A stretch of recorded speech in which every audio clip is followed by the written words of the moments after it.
జగన్ వల్ల నేను కోటీశ్వరాలయ్యా.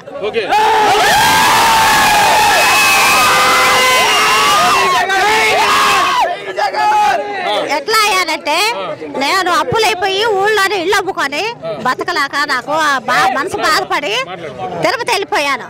జగన్ గెలిచారనగా నాకేదో ₹1 ఇస్తానని వచ్చాను. వచ్చిన కాంచి నన్ను ఆకాశం ఎత్తేస్తాడు జగన్.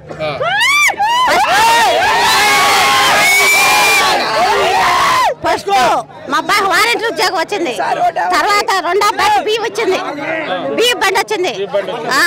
నాకు ఇల్లు లేనందుకు 3 ఇళ్ళ ప్లాట్లు వచ్చినాయి. 3 ఇళ్ళ ప్లాట్లు ఉన్నా నా కాళ్ళకి, నాకు మా ఆడబడుచుకి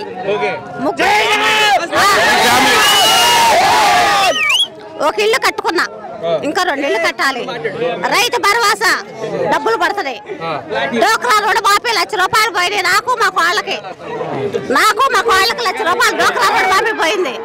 అమ్మడి 15,000 పడ్డాయి. బీసీ డబ్బులు 18,500 పడ్డాయి. మళ్ళీ కోళ్ళు ఇచ్చాడు, 4,000 కోళ్ళు ఇచ్చాడు. రోజుకు ₹200 ఆదా వస్తుంది కోళ్ళు. మళ్ళీ పొలం కొంటే నాకు ఇంతవరకు క్రాప్ లోన్ పుస్తకం రాలా. మొన్న 10 క్రాప్ లోన్ పుస్తకం వచ్చింది. మళ్ళీ ఇప్పుడు జనవరి 1 కి మా ఆయనకు 3,000 పింఛన్ వస్తుంది. 3,000 పింఛన్ వస్తుంది. నాకు జగన్ వల్ల ప్రతి ఒక్కటి నేను లబ్ధి పొందా. బీసీల పరంగా జగన్ గారి గవర్నమెంట్ ఎలా ఉంది? నాకైతే బ్రహ్మాండంగా ఉంది. జగన్ గారి ఎక్కడ ప్రోగ్రామ్ నేను వెళ్తున్నా, ఎక్కడ ఏ జరిగినా నేను చూస్తున్నాను.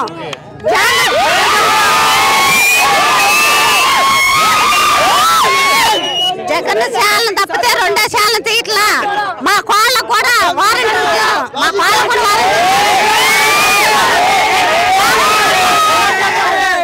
పేపరు ప్రతిరోజు పేపర్ వస్తుంది. నాకైతే పేపర్ రాదేమో అనుకున్నాను, ఎప్పుడు లైఫ్ లో పేపర్ వేయించుకోవాలనుకున్నాను.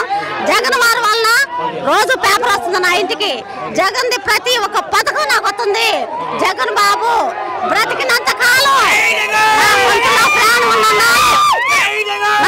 ప్రాణం ఉందన్నా జగన్కే ఓటు. 50 ఓట్లు అండి జగన్కే. తిరగలేదు. అది మేము ఎప్పుడు లేవు. వైఎస్ఆర్ అప్పుడు కూడా మేము జగన్ పార్టీకి. వైఎస్ఆర్ అప్పుడు